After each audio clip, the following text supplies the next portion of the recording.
यहाँ का नियम है, जैसे कर्म करेगा वैसा ही फल मिलेगा।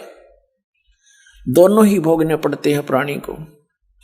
उसके पश्चात फिर नरक में जाएगा, नरक में अपने पुण्यों का दंड भोगेगा।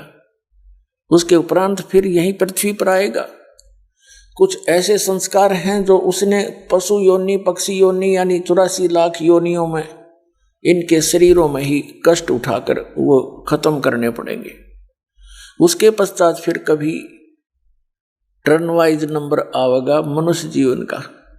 मनुष्य जीवन के अंदर फिर हमारी ये बकवाद फिर शुरू हो जाती है जो अब हम कर रहे हैं। तो इसके विषय में बताया कि ये अरहट का कुआं लोई, रहट का कुआं, नीचे से पानी भरा जैसे रहट। अब तो नहीं देखा होगा बच्चों ने, हमारे समय में भी एकाधा रहट कहीं कहीं पर विद्यमान था। एक कुआं होता था कच्चा,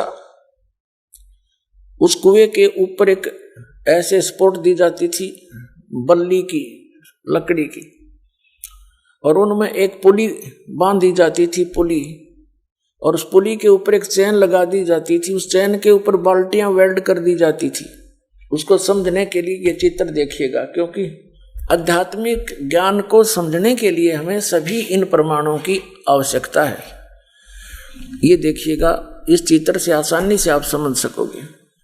ये समझो एक कुआं है, इसमें यहां तक जल भरा हुआ है। ये एक लकड़ की पुली बनी हुई है, इसके ऊपर ये चैन लगी हुई है, ये चैन लगी हुई है बेल्ट, और इसके ऊपर ये बाल्टियां फिट कर रखी हैं, वेल्ड कर रखी है। और इसके आगे चल के एक रोटेट करने का एक लकड़ सा होता था, पार्ट बोल रहे हैं उसने, लंबी, उसको बैलों से चलाया जाता। ये पुली घूमती थी ऐसे, तो ये पुली घूमती है तो चैन पे लगी हुई बाल्टियां नीचे से पानी भर के लाती हैं और ऊपर आकर यहाँ खाली हो रही हैं। पानी इधर खेतों में चला जाता है। ये सिंचाई के लिए प्रयोग किया जाता था अरहट। तो नीचे से भर के लाए, ऊपर खाली होगी, फिर नीचे आई खाली, फिर भर लिया, फिर खाली, फिर भर लिया, फिर खाली। ये रहट का कुआं लोई, अरियागढ़ बन जाए है सब कोई। कीड़ी कुंजर और अवतारा, ये कीड़ी चीटी और कुंजर हाथी, और ये अवतार महेश बर विष्णु बर मांझी, कहते हैं इनकी भी जन्म मृत्यु होती है। ये भी नरक और स्वर्ग दोनों को भोगते हैं, फिर इस 84 लाख योनियों में आ जाते हैं। ये अरहट का कुआं लोई यानी जन्म मृत्यु व्यवहार जो है, नीचे आए, यहां मनुष्य का जन्म हुआ, पुण्य पाप इकट्ठे करे, ऊपर पहुंच गए, पुण्य स्वर्ग में खाली कर दिए, पाप नरक में, फिर खाली होकर वापस आए। फिर यहाँ पाप तो स्वयं हो जाते हैं और कुछ पुण्य भी स्वयं हो जाते हैं।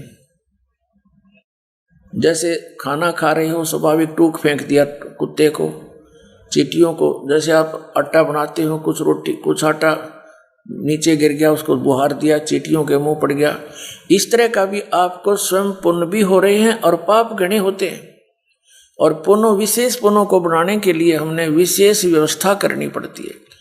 तो दोनों ही पुण्य स्वर्ग में नष्ट किए, खाली जेब करी, और पाप नरक में, और फिर यहीं आगे, फिर यही प्रोसेस, पुण्य बने या पाप, फिर ऊपर गए, फिर नीचे, फिर ऊपर गए, फिर नीचे।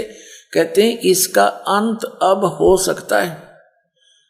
अब क्या बताते हैं, कीड़ी कुंजर और अवतारा, ये हर हट डोर बंधे कई बारा, ये हर हट डोर बंधे कई बारा। ये ब्रह्मा विष्णु महेश भी जन्मते मरते हैं और फिर 84 लाख योनियों में आम प्राणी की तरह भटक रहे होते हैं। अन्य ब्रह्मा विष्णु महेश ये काल फिर से दुर्गा से उत्पन्न करके उन पोस्टों पर रख देता है। ये यहाँ की व्यवस्था है।